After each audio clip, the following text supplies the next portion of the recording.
Welcome to the Portrait Archive. Before starting, I want to make a request. Please subscribe to the Portrait Archive and hit the bell to ensure you're here when we unveil our next portrait. In the flicker of black and white film, a small figure shuffles into view, bowler hat tilted, cane swinging, shoes far too large for his feet. His walk is clumsy, yet graceful. His eyes, full of mischief and melancholy, speak volumes though no sound escapes his lips. This is the image that captured the 20th century's heart, the tramp. Behind that timeless figure stood a man whose life was as dramatic and improbable as any story Hollywood ever told, Sir Charles Spencer Chaplin. Born in poverty, raised amid chaos, Chaplin transformed hardship into art. He taught the world to laugh at sorrow and to see dignity in struggle. His films bridged nations and generations, and his silent face spoke louder than politics, war, or wealth. But before the legend, there was a hungry child wandering London's streets, clutching dreams that seemed impossibly far away. Charlie Chaplin entered the world on April 16, 1889, in East Street, Walworth, South London, a neighbourhood crowded with working-class families and narrow hopes. His parents, Hannah Hill and Charles Chaplin Sr., were both performers in the rough-and-tumble world of the Victorian Music Hall. For a time, laughter and applause echoed through their home, then came silence, debt, and despair. When Charlie was still a toddler, his father abandoned the family. Hannah struggled to keep food on the table, taking any small singing job she could find. But her voice, once sweet and strong, began to fail. Mental illness soon followed, plunging her into long periods of instability. Chaplin would later remember the sound of her singing softly to herself in hospital corridors, the melody broken, the woman he adored slipping away. By the age of 7, Charlie had tasted hunger and homelessness. He and his half-brother Sidney were sent to workhouses, institutions designed less to help the poor than to contain them. The boys scrubbed floors, slept in cold dormitories, and learned early that pity was rare. Yet even then, Chaplin's imagination offered escape. He mimicked overseers and invented comic routines to make his brother laugh. In misery, the seed of humor took root. At 10, he joined a troupe of child performers called the 8 Lancashire Lads. Barefoot, he learned to clog dance across Britain's dingy stages. The pay was meager, but the applause even from drunken audiences was intoxicating. For the first time, Charlie glimpsed his calling, to make people forget their troubles, if only for a few moments. When his mother's illness deepened, Sidney joined the Merchant Navy, leaving Charlie to fend for himself. He took whatever parts he could find: messenger boy, news hawker, errand runner, then, miraculously, actor. In 1903 he landed a role in a minor London play, Jim, a romance of Cocken. Critics barely noticed, but to Chaplin it was triumph. Soon he joined Fred Carnot's pantomime troupe, the best training ground in Britain for physical comedy.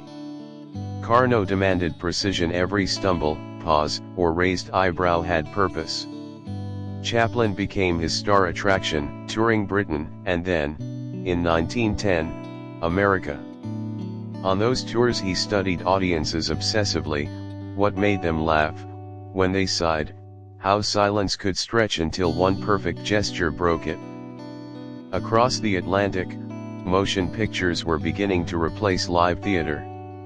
Actors were experimenting before primitive cameras, film companies multiplied in California's sunlight. Chaplin watched with curiosity. He had never imagined that one day that mechanical eye would immortalize him.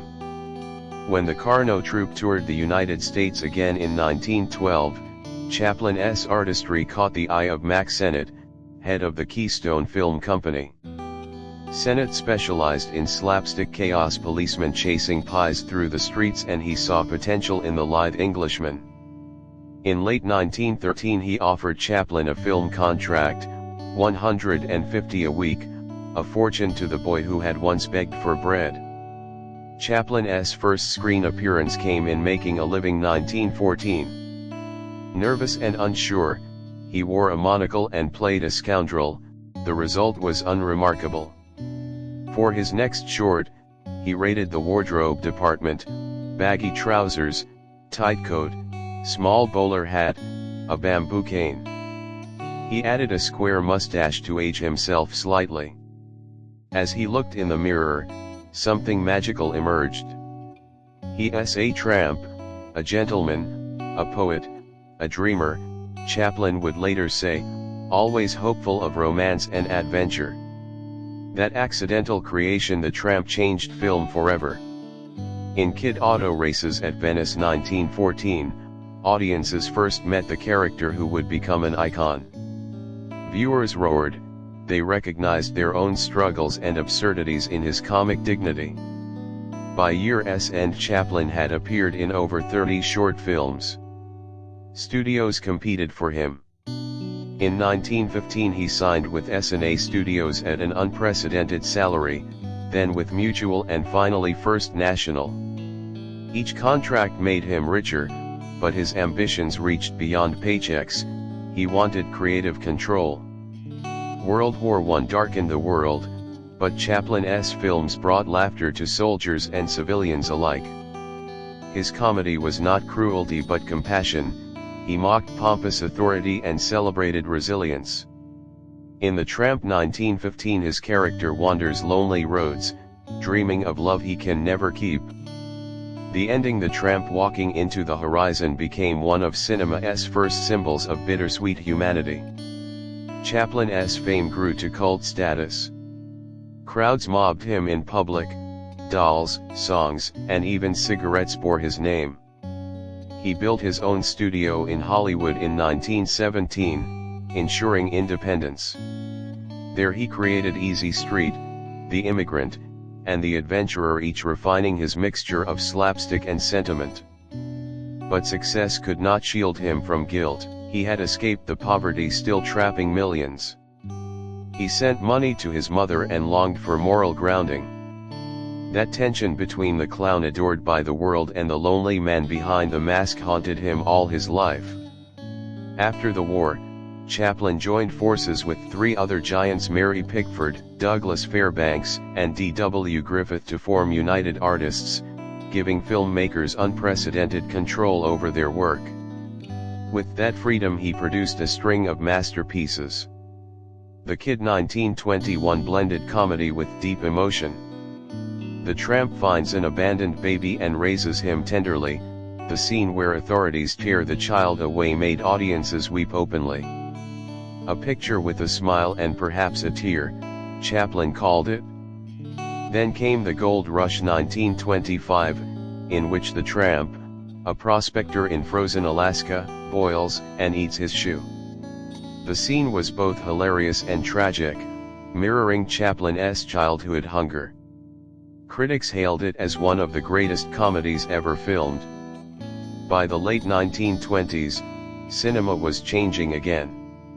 The Jazz Singer 1927 introduced synchronized sound. Studios rushed to make talkies. Many feared that silent comedians would vanish. Chaplin resisted. He believed pantomime spoke a universal language, words might limit the heart. In City Lights 1931, released when sound dominated theaters, Chaplin told a purely silent story about a poor man's love for a blind flower girl. The final scene, where she regains sight and recognizes her ragged benefactor, remains one of the most moving moments in film history. Albert Einstein attended the premiere.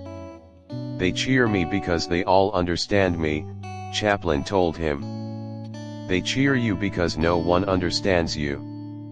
Though he resisted sound, Chaplin could not ignore the world's noise: the Great Depression, fascism's rise, the rumble of another war.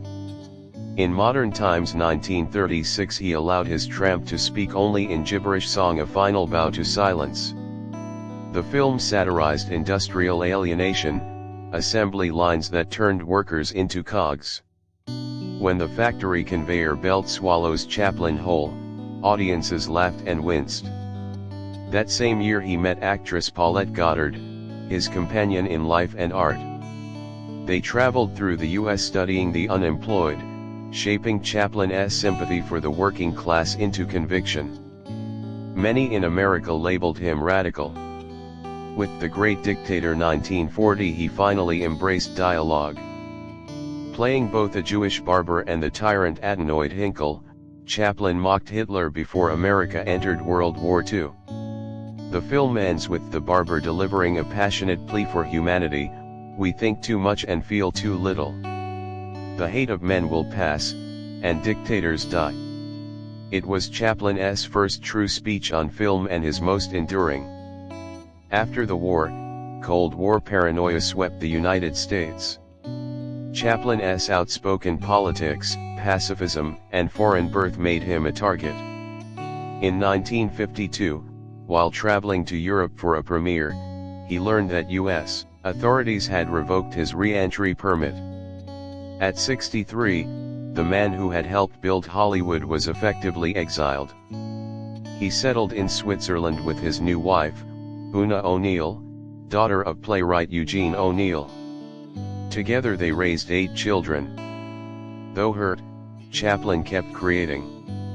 In Limelight 1952 he portrayed an aging clown helping a young dancer rediscover hope, a mirror of his own fading spotlight. Later works like A King in New York 1957 and A Countess from Hong Kong 1967 blended satire and nostalgia. The world changed around him, yet his influence endured. Filmmakers from Fellini to Kubrick studied his timing and empathy. Silent or not, every comedian owed him a debt. Time, at last, softened old grudges. In 1972 the Academy of Motion Picture Arts and Sciences invited Chaplin back to America. Frail and white-haired, he appeared on stage at the Oscars. The audience stood and applauded for 12 minutes, the longest ovation in the ceremony's history. Tears filled his eyes, decades of exile melted in the warmth of that sound. In 1975 Queen Elizabeth II knighted him at Buckingham Palace. Sir Charles Chaplin returned home as Britain's prodigal son. On Christmas Day 1977, at his estate in Vevey, Switzerland, Chaplin passed away peacefully in his sleep, aged 88. The man who had survived the workhouse died surrounded by love. Fittingly, newspapers reported that the night was calm and full of stars. Charlie Chaplin's life traced the arc of the 20th century, from gaslight to color film, from horse-drawn carriages to space travel. Through it all, he remained the same small figure, walking bravely against the wind. He turned poverty into poetry, tragedy into laughter, and silence into the most eloquent sound cinema ever heard. He showed that comedy could be compassion, that a single look could unite millions. In every stumble of the tramp, humanity recognized itself awkward, hopeful, endlessly resilient. And so the little man with the cane keeps walking down that endless road, tipping his hat to eternity, reminding us that even in our darkest hours, the world still needs a smile. And so we place another portrait back in the archives. The story of Charles Spencer Chaplin is now complete, but countless others await discovery. Subscribe to the Portrait Archive and hit the bell to ensure you're here when we unveil our next portrait. The stories of history's most fascinating figures deserve to be remembered, and with your help, we'll continue preserving them. Until next time, the archives await.